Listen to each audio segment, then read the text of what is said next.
armati dalla dichiarazione Balfour, i sionisti dicono: noi abbiamo la dichiarazione Balfour. La dichiarazione Balfour viene allegata a uno dei trattati successivi alla Prima Guerra Mondiale, il Trattato di Rapallo. Quindi prende un ulteriore, diciamo, un po' di autorevolezza. Sulla base di questo, i sionisti imbracciano come un'arma uno slogan inventato da uno scrittore ebreo inglese, Israel Zangwill,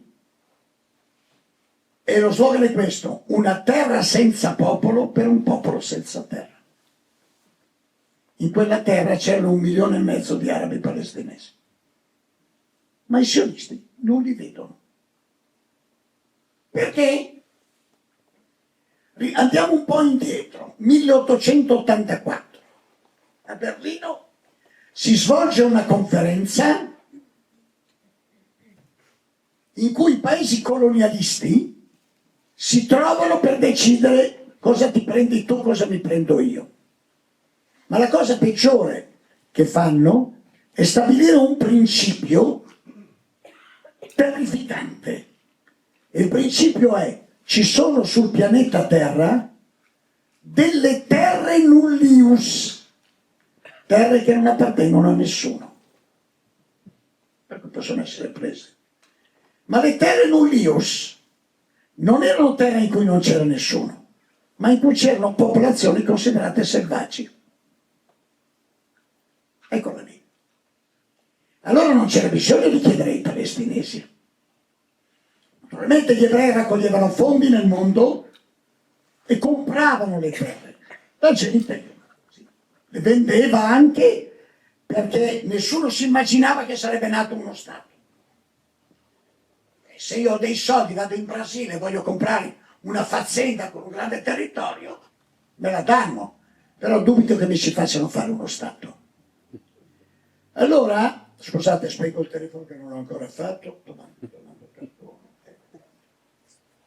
Ho messo l'aeroplanino e siamo in ora,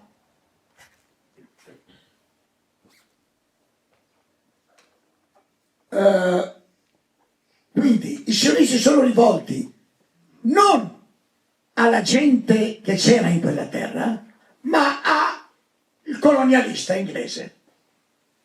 Questo vuol dire che il sionismo nasce con una forma mentis colonialista, se no non ti sarebbe venuto in mente. Se no tu avresti detto: che cazzo facciamo fare uno Stato che c'è della gente che ci abita? No, per loro evidentemente non era gente. E quindi il sionismo nasce molto molto male, a mio parere. Ma c'è dell'altro. La sirena sionista non attira gli ebrei. Diciamo 40.000 su 18 milioni di ebrei furono attratti dall'idea della terra ebraica. Gli altri, malgrado ci fossero le persecuzioni dello zar, pogrom, grandi violenze del centro-est Europa, preferivano gli Stati Uniti o l'Europa occidentale, e poi ancora dall'Europa occidentale gli Stati Uniti e le Americhe del Sud. Quando il sionismo comincia, diciamo, a diventare attrattivo per gli ebrei della diaspora, secondo me col crescere della persecuzione nazista e con l'inizio della Shoah.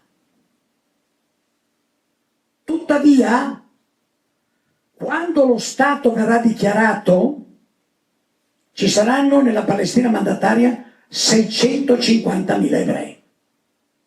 Gli ebrei si erano ridotti molto dopo lo sterminio nazista, ma gli altri, diciamo 12 milioni, se ne stavano benone dove erano.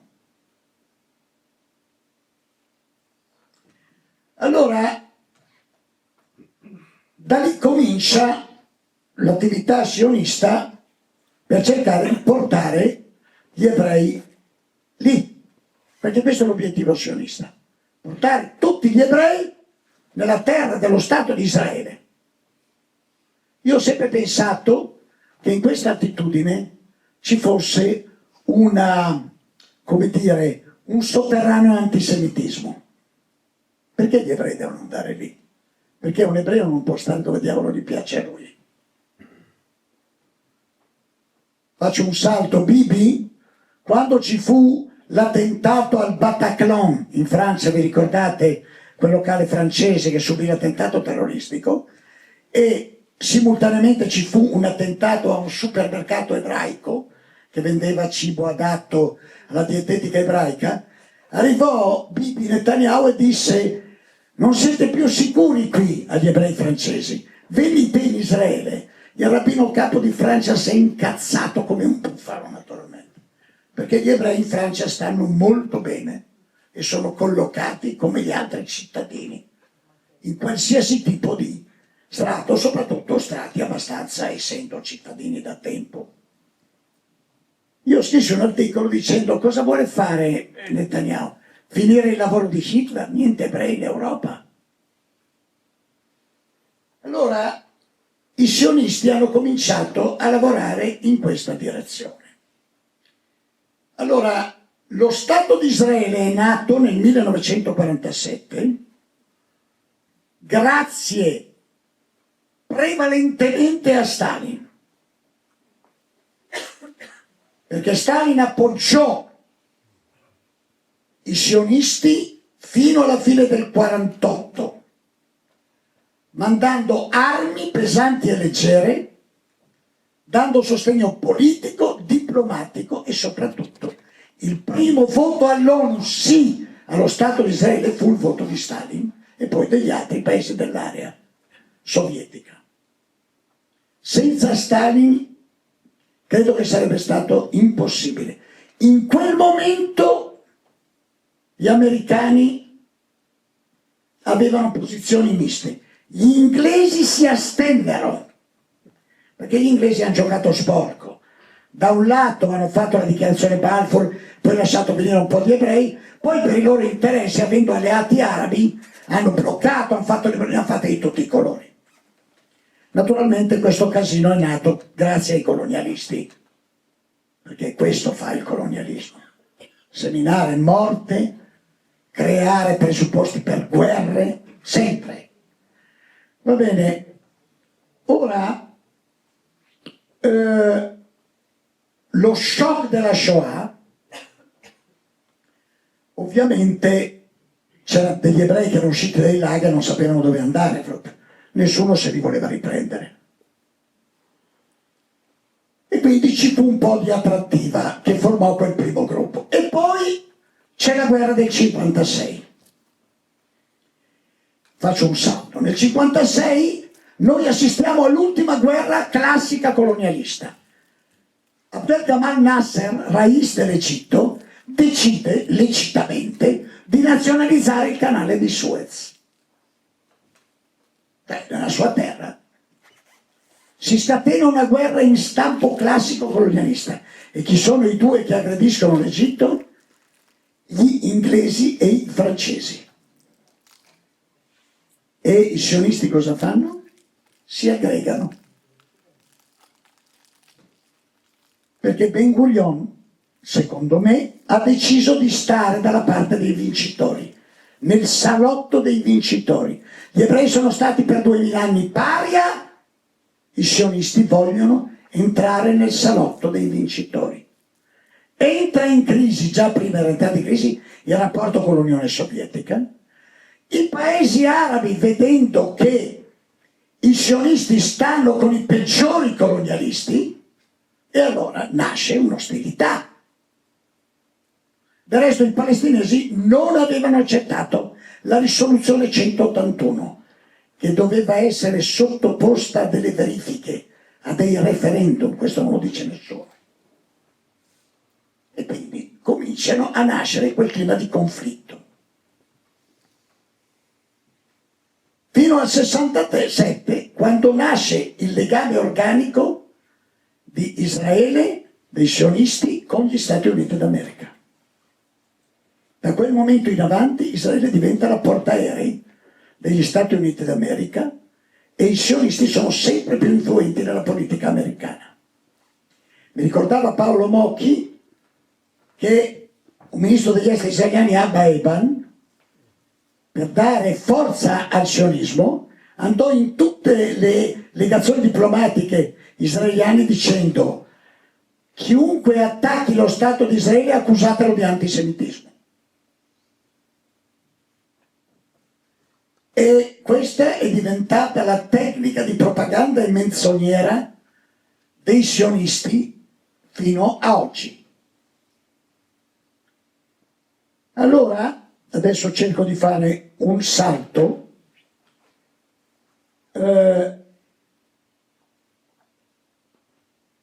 Comincia tutta la litania di come uscire da quella guerra. Comincia la storia dei due popoli, due stati. I sionisti non hanno mai voluto questa soluzione. Mai. E lo dimostrano due fatti. Uno, che dopo la proclamazione dello Stato di Israele mettiamo sulla base della 181. Ok, l'ONU mi ha detto che questo è mio. Benissimo, dico, questi sono i miei confini, chi viene dentro qui gli sparo. No, non hanno stabilito i confini. Perché? Per tenersi le mani libere. Infatti, già all'indomani della risoluzione dell'ONU comincia il processo di quello che i palestinesi chiamano legittimamente la Nakba, la catastrofe. I sionisti cominciano a fare i fatti compiuti sul terreno e iniziano una politica di violenza, di furore, di pulizia etnica contro i palestinesi. Ne espellono 750.000, metà della popolazione, dalle loro terre, dalle loro case, dai loro ulivi, dalla loro storia. E Ben Gurion, quello, sai, laburista, con un gesto della mano, fa cancellare 500 villaggi palestinesi. La Nakba è stata terrificante e poi cominciano quelle politiche israeliane, compreso quella che a noi appariva: oh che bello, piantano gli alberi. Non piantavano gli alberi per fare ecologia, piantavano gli alberi per cancellare la memoria palestinese. Quei 750.000 vanno a Gaza, costituiscono la base della popolazione di Gaza. Pensate con che sentimenti, pensateci, che ti buttino fuori dall'oggi al domani dalla tua casa, dai tuoi olivi, dalla terra, che è stata per secoli della tua gente. Ma poi un ulteriore passo che porterà a quello che vediamo oggi è la guerra del 67. Anche lì è raccontata dai sionisti. I sionisti conoscono due linguaggi: bugie e propaganda. Allora, con la guerra del 67, in 6 giorni, i sionisti conquistano terre palestinesi secondo la risoluzione 181, che era quella che aveva permesso loro di fare lo Stato. Però finché parla di loro va bene. Quando si riferisce ai diritti palestinesi non gliene frega niente. E da quel momento cominciano quello che si chiama il colonialismo di insediamento. Anno dopo anno fanno insediamenti rubando la terra dei palestinesi. La 181 è una risoluzione dell'ONU, ma l'ONU emana dopo il 67 due risoluzioni, 242 e 338. E quelle due risoluzioni dicono che i sionisti si devono ritirare sulla linea armistiziale del 49. Non gliene frega niente. I sionisti sono stati i più grandi nemici delle Nazioni Unite, insieme ai loro complici, i governi degli Stati Uniti d'America. Disattendono tutte le risoluzioni dell'ONU e tutte le convenzioni di Ginevra. sistematicamente. Naturalmente usando verso gli occidentali il complesso di colpa dello sterminio degli ebrei. Però attenti, non solo. Piano piano, attraverso quello, diventando parte del sistema del mondo occidentale, gli ebrei hanno scelto i vincitori. Gli ebrei hanno scelto quelli che quando li sterminavano, cioè i sionisti, scusate, hanno scelto quelli che quando sterminavano gli ebrei si giravano dall'altra parte o collaboravano con i nazisti. Negli anni 30, faccio un esempio, Franklin Delano Roosevelt, preoccupato dal crescere delle persecuzioni degli ebrei in Germania, quando ancora non c'erano gli stermini, parlo degli anni 34, 35, quegli anni lì, Roosevelt chiese di lanciare come si dice, istituire una conferenza a Evian in Svizzera, invitando tutti i paesi civili e dicendo loro: dai, prendiamo un po' di ebrei tedeschi ciascuno, così abbiamo risolto il problema. Com'è andata? Semplice, non li volle nessuno. Quindi complicità in quello che è successo agli ebrei. Hitler, tripudiante, che aveva avuto notizia di questa conferenza, disse: avete visto? Ce l'hanno con noi ma non li vuole nessuno. E gli ebrei, scusate, i sionisti hanno deciso di diventare come loro. Non si sono messi con qualcuno che non avesse partecipato allo sterminio. Hanno dimenticato. Tanto è vero che noi negli ultimi tempi abbiamo assistito a un fenomeno molto singolare. I migliori amici dei sionisti in Italia, per esempio, sono gli ex-fascisti. Proprio quelli che sostennero, gli eredi di quelli che sostennero le leggi razziste. Questa è stata la tecnica dei sionisti. Entrare nel salotto dei vincitori, e ci sono riusciti. L'Europa, un po' per complesso di colpa, un po' perché hanno cominciato a dire: beh, adesso hanno una nazione, non sono più degli apatridi, non sono più degli allogeni, hanno uno Stato, hanno un esercito bestiale, sono come noi, ammazzano come abbiamo ammazzato noi. Ecco perché hanno accettato Israele, non perché gli piacciono gli ebrei. Gli ebrei continuano a non piacere. I seguaci di Donald Trump, The Donald, ho visto una marcia con le fiaccole e lo slogan era: The Jews will not replace us. Gli ebrei non ci sostituiranno, perché sono convinti, con la campagna antisemita contro George Soros, che gli ebrei vogliono sostituire i popoli. E questa feccia è ultrafilosionista e insieme antisemita. Netanyahu odia Soros, perché Soros è il teorico della società aperta, essendo un allievo di Popper. Ora, il sionismo sempre di più pratica il colonialismo di insediamento, prendono terre, poi si dice: ma queste comunità si allargano, bisogna allargare, sempre sulle terre dei palestinesi. Fino dopo la seconda intifada a fare il muro, perché i palestinesi si ribellano. È scritto nell'ONU, Questa è giurisdizione onusiana. Un popolo occupato, oppresso, segregato ha diritto di rivoltarsi anche con le armi. Lo dicevano anche Bettino Craxi e come si chiama?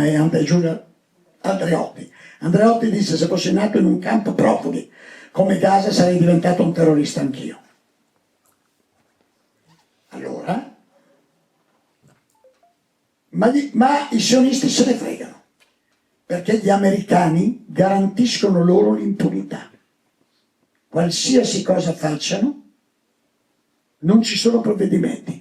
L'ONU chiede una risoluzione, gli americani mettono il veto. E i palestinesi vivono nell'inferno dell'occupazione israeliana. Dalla bellezza diciamo a Gaza da 77 anni e in Cisgiordania poco meno. Io sono stato. Andate, fatevi 10 ore sotto il sole davanti a un checkpoint, giusto perché i soldatini israeliani, che sono stati educati all'odio, decidono che tu devi stare lì 10 ore. Io ho molti amici palestinesi, oggi non posso più entrare, perché non posso andare in Israele perché mi respingono, ma il sionismo è un colonialismo che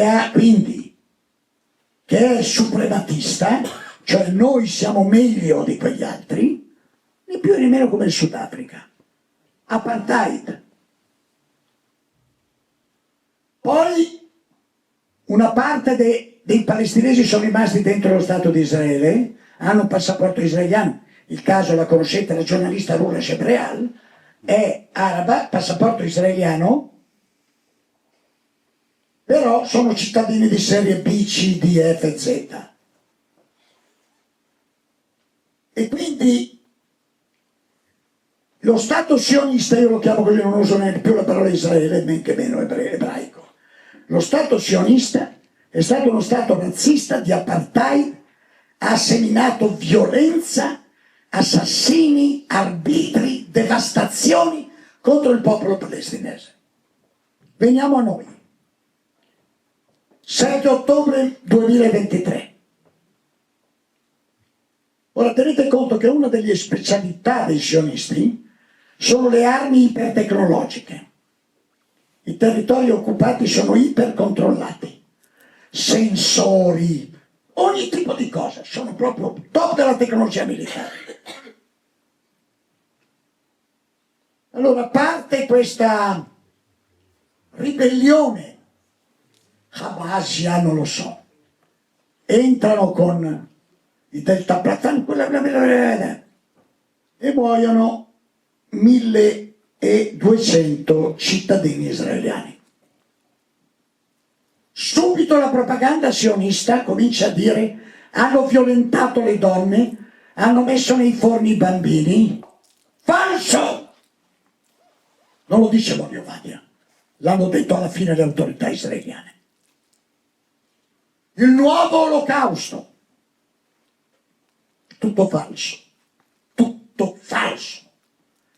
Ora, vedete, questa è la tecnica per impedire di parlare delle questioni vere. Questi si sono ribellati dopo anni e anni che vivono in un campo di concentramento a cielo aperto ed era loro diritto farlo. Cosa si sarebbe dovuto fare? Se nel corso di questa azione armata chi vi ha partecipato ha commesso crimini contro l'umanità, cosa si fa? Si indaga, lo si cerca con un mandato per arrestarlo e lo si giudica, no? Questa è la legge. No. Stanno ammazzando oramai quasi 100.000 innocenti. Che differenza c'è con le Fosse Arti Atene?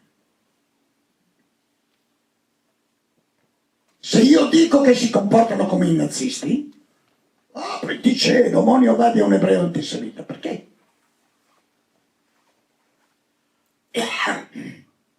Non solo. Allora con la propaganda si costruisce una cosa come se la storia fosse iniziata il 7 ottobre del 2023 e tutti gli anni in cui i palestinesi sono stati oppressi, uccisi, arrestati, segregati, i loro bambini sono stati impediti di vivere, questi non ci sono, di colpo non ci sono più. Questo fa la propaganda sionista. Io dico che se qualcuno è stato commesso sicuramente un crimine contro l'umanità da parte di quei combattenti gazawi, perché la presa di ostaggi è considerato crimine contro l'umanità. Quello l'hanno fatto. Allora tu giudichi quelle persone che l'hanno fatto, li condanni, così è stato fatto. Per esempio con i criminali della ex Jugoslavia. No, i sionisti hanno deciso che devono annientare tutti i palestinesi gazawi o perlomeno annientarne una gran parte e poi cacciare il resto. Perché Netanyahu l'ha detto apertamente. Ha detto non ci sarà mai uno Stato palestinese. Avete sentito uno che levasse per dire la voce per dire: caro signor Netanyahu, questo non lo decide lei, perché quelle terre non sono di Israele, lo decidono l'ONU, queste cose. No, lui ha già deciso. Hanno già i piani, ma non sapete quanti piani hanno fatto. Cosa credete voi, che il piano Trump di fare la riviera del Mediterraneo l'abbia inventato Trump? C'è un piano di 6 anni prima di un'istituzione sionista, adesso non le carte, ma chi è interessato gliele faccio avere, dove c'era il piano di fare la riviera del Mediterraneo, di aprire un nuovo canale di Suez tagliando in 2 Gaza, e non solo, di papparsi tutto il gas che c'è fuori nel mare di Gaza, che è il terzo giacimento del Mediterraneo. Ma cosa crediamo noi? Che ci odia. Solo armi, soldi, distruzioni. Il sionismo, a mio parere, è un regime criminale. E ministri dello Stato sionista hanno dichiarato che i palestinesi non sono umani, esattamente come i nazisti fecero con gli ebrei. Prima dissero che gli ebrei erano parassiti, e dopo ammazzarli fu un dettaglio. I sionisti hanno fatto con i palestinesi la stessa identica cosa. Il primo a chiamare genocidio quello di Gaza è stato il professor Amos Goldberg, professore di storia dell'Olocausto nel Dipartimento Storia Ebraica dell'Università Ebraica di Gerusalemme. Però, se uno di voi lo dice, antisemita, soprattutto qua, 4 gallinacee di ebrei delle comunità italiane, che sono 4 deficienti, e l'hanno detto anche a me, ebreo antisemita, lasciamo stare. Allora, il problema è che noi abbiamo chiaro, questo è il più grande scandalo che si è perpetrato dalla seconda guerra mondiale ad oggi. Vi prego, alzate la voce, alzate la voce, non siate indifferenti, bisogna arrivare a un processo che porti al boicottaggio di Israele come fu il boicottaggio del Sudafrica, per piegare questi criminali assassini, oltretutto sadici. Io ho visto cose che credevo di non dover vedere nella mia vita. Allora, bambini a cui hanno sparato alla testa e al cuore. Ho visto un filmato di una donna che cammina in questa strada di Gaza, non è una strada perché sta in mezzo a macerie, che le case non ci sono più, i marciapiedi non ci sono più. Lei cammina pacata, a un certo punto c'è un colpo e questa donna viene vaporizzata. Non c'è il corpo per terra, è sparita. Sono nuove armi. Qual è il loro scopo? Fra gli altri è quello di lasciare un corpo in modo che i suoi cari non possano piangerlo e non possa essere inscenata una manifestazione. Guardate, non fate l'equivoco di pensare che siccome gli ebrei sono stati vittime di quell'orrore, gli ebrei sono assolti una volta per tutte. Quando mai? Quando mai? Gli ebrei, a differenza di quello che pensava Adolf Hitler, sono uomini come gli altri e quindi si comportano secondo i criteri che sono quelli degli uomini e possono essere degli spaventosi criminali, anche genocidi, sì, anche genocidi.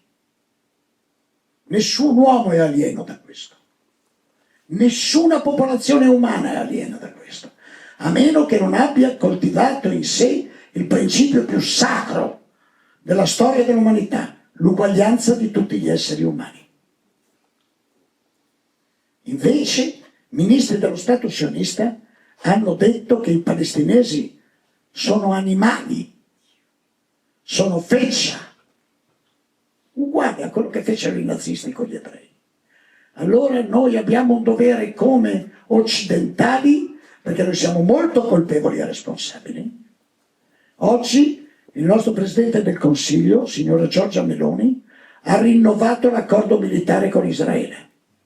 Io sono anni, io sono militante per la causa palestinese da sempre, da quando mi ricordo, ma soprattutto da dopo l'assassinio di Rabin. Io sono diventato molto radicale, ho capito, perché Rabin è stato ammazzato da un sionista fanatico, non dai palestinesi. L'unico uomo che era pronto a fare uno straccio di accordo Oslo. Quindi queste cose non passano, tornano come... Sapete, io nella mia vita ho fatto un trattamento psicoanalitico. Sono stato in analisi 8 anni, 4 volte alla settimana. Cioè ho fatto quello che era, come se fossi stato sul lettino del dottor Freud. C'è una cosa che la psicoanalisi ha insegnato. Tutto quello che tu ricacci dentro, rimuovi, si presenta quando meno te lo aspetti come patologia. Questo succede agli uomini, che poi avendo rimosso qualcosa di doloroso, non avendolo elaborato, si ritrovano, che ne so io, pieni di psoriasi, oppure con una paralisi, che così funziona il corpo umano. Ma così funziona anche l'umanità, l'abbiamo visto vicino a casa nostra, vicino a voi, vicino al bel Friul, nella guerra ex Jugoslavia.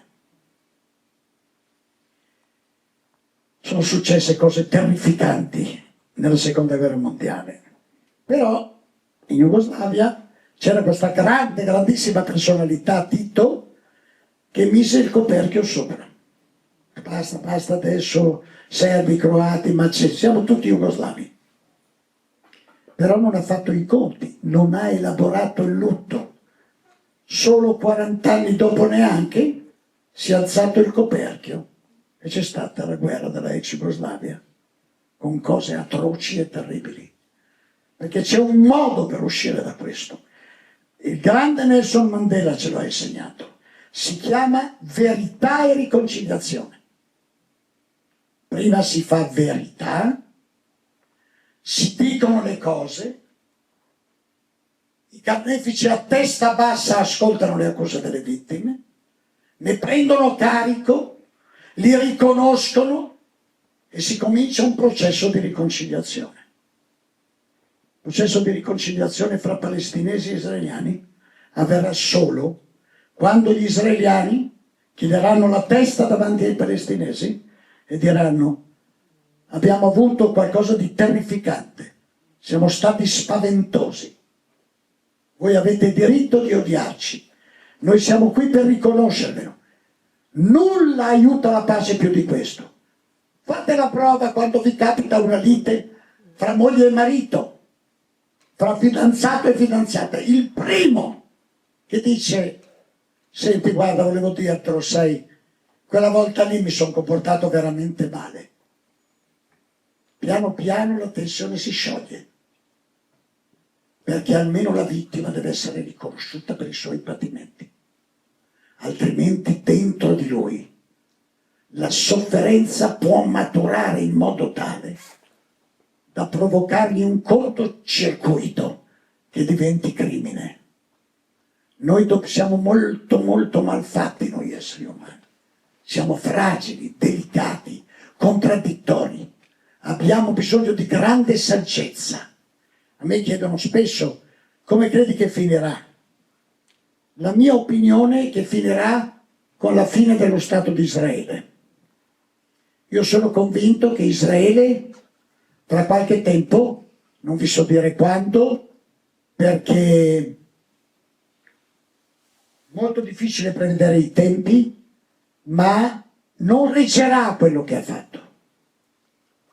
Adesso è tutta l'euforia del male, ma poi pian piano, e le generazioni future, ci sarà qualcosa che si interrogerà sul perché gli ebrei, popolo dell'esilio, abbiano scelto di ficcarsi in una nazione con tutte le conseguenze. I nazionalisti sono criminali per definizione.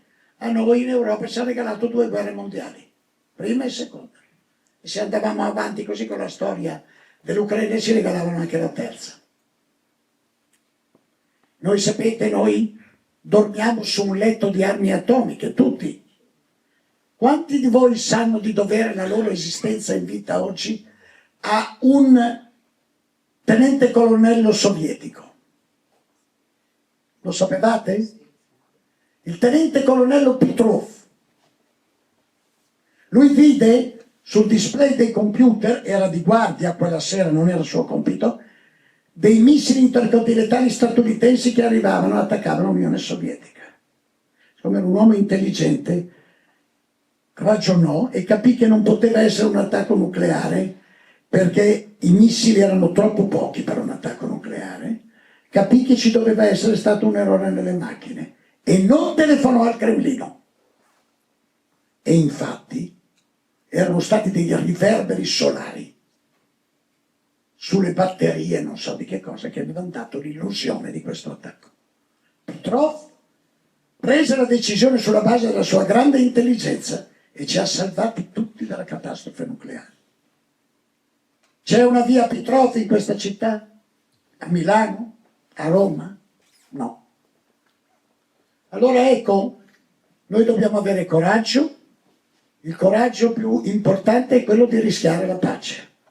Noi dobbiamo spezzare il detto tipico degli imperi, imperialista, si vis pacem para bellum. Voi sapete che c'è stata una guerra in Afghanistan e una guerra in Iraq. La guerra in Iraq è nata quando il segretario di Stato degli Stati Uniti d'America, il signor Colin Powell, ha mostrato una boccetta vuota dicendo che c'era l'antrace. Era vuota. E l'antrace in Iraq non c'era. 500.000 morti innocenti civili per una bugia. Avete mai sentito le scuse del signor Colin Powell? Questo è il potere. Cito questo esempio, ne potremmo citare a centinaia. Anche la nostra signora Presidente del Consiglio. Toglierò le accise. Ma purtroppo, e questo è forse il più grande teorema di Albert Einstein, molto più che la relatività. Einstein ebbe a dire: conosco 2 cose infinite, l'universo e la stupidità umana. Poi ci pensò più un po' e disse: ma dell'universo non sono sicuro. Allora ecco che qui noi ci troviamo in uno dei tipici casi in cui ci si fanno raccontare delle frottole senza nome di fronte a quello che è evidentemente un genocidio secondo i regolamenti dell'ONU, secondo alcuni dei più grandi studiosi del mondo, ma noi ancora abbiamo pennivendoli da 4 soldi che dicono: ah, però c'è stato il 7 ottobre. Sapete che metà di quei 1200 morti sono stati fatti da fuoco amico? Perché quando è arrivato tardi l'esercito israeliano, ha cominciato a sparare l'impazzata, credendo che ci fosse la basta per tutti. Ci sono documenti a bizzeffe sulle menzogne sioniste. Però c'è qualcuno ancora che le spaccia per verità. E noi, purtroppo, io, guardate, sono un uomo anziano sul proprio il crinale della vecchiaia. L'anno prossimo divento vecchio, diciamo. Gli 80 sono proprio l'anno fatidico. E quindi la questione non riguarderà me, ma i nostri figli, i nostri nipoti, le generazioni future. Che razza di umanità siamo noi? Non ci preoccupiamo di quello che succederà dopo di noi? Beh, pare di no. Pare di no. Perché lo vediamo in tutti i campi. Pensate quando dovranno sgombrare i detriti da Gaza, pensate il livello di inquinamento che c'è sotto. Per quanto tempo le generazioni successive contrarranno tumori, leucemie, strane malattie che non si conoscevano prima? Allora ecco, io quando mi invitano vengo volentieri a fare questi incontri, perché il tempo della delega è finito. Andare a tracciare una crocetta su un simbolo vale meno che zero, secondo me. È l'azione che ognuno di noi nei suoi limiti può fare, per esempio, fuori di qui, appena dopo le porte di vetro, vi prego di soffermarmi e di dare loro l'attenzione che meritano. C'è Médecins Sans Frontières, un'associazione mondiale di medici che intervengono sui luoghi dove c'è morte, distruzione, guerre, per riparare il corpo umano, per risarcire l'orrore e il dolore, per restituire a bambini mutilati la possibilità di camminare. Anche una sera dedicata a raccogliere fondi per loro. Non servirà a salvare un intero mutilato, magari ne salverà un decimo, ma se avrai salvato un decimo di vita, la tua vita sarà stata degna di essere vissuta. Allora è per questo che io dedicherò la mia vita, io sono sempre in pista anche per i curdi, per il Darfur, ma in particolare in questo momento per il popolo palestinese, al quale io dedico moltissimo tempo e molte energie, e io mi sono ripromesso, questo è anche una cosa importante, se molti la faranno, io se ci sarà mai un giorno uno Stato palestinese ne chiederò la cittadinanza. Grazie.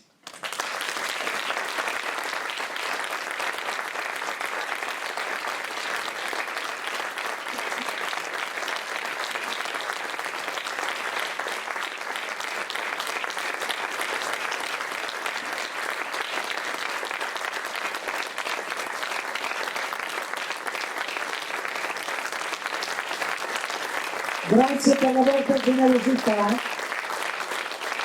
davvero di cuore.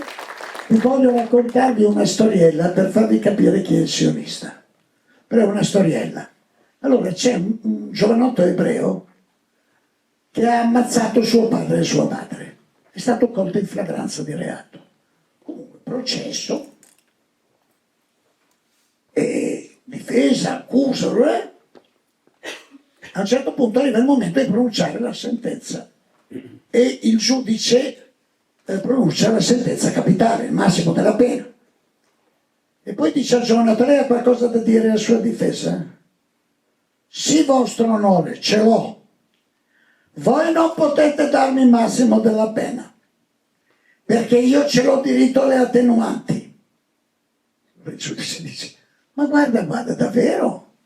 Sì, le mie attenuanti sono molto importanti. Ah sì, e di grazia quale sarebbe?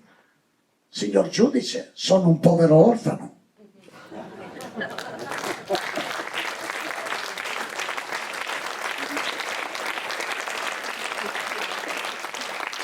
Io penso di doverla ringraziare profondamente perché in questo periodo di forte revisionismo storico e in cui il dibattito politico è indirizzato ed è connivente proprio per questo, abbiamo bisogno di questo tipo di divulgazione, abbiamo bisogno di questo tipo di attivismo e di smuovere le coscienze profondamente, quelle che sono già smosse, continuare ad alimentare questa energia e smuovere le nuove. Quindi io posso solo che ringraziarla, penso che torneremo a casa con un fortissimo peso che già avevamo e con una responsabilità enorme che deriva da questo peso. Quindi grazie mille per il suo intervento, è stato preziosissimo. Un piccolo saluto in conclusione. Io sono stato molti anni in Friuli, perché sono stato direttore del Mittelfest per 5 anni. Questa terra mi è rimasta nel cuore. È una terra bella, piena di grazia, ma anche di forza. Allora Voi friulani avete una tempra rara nel nostro paese. Ogni regione ha i suoi talenti, ma voi avete una tempra forte. Siete gente forte, leale. Potete fare molto, credetemi. Io ci sono stato in questa terra. Ho accumulato una pila di tagliut. È una bella terra, magica, piena di bellezza. E la sua gente è forte. Vi racconto un episodio e poi veramente vi taccio. Ho conosciuto un partigiano delle Fiamme Verdi, i Badogliani. Abbiamo preso un premio insieme. Pensate, quest'uomo, lui aveva combattuto come partigiano insieme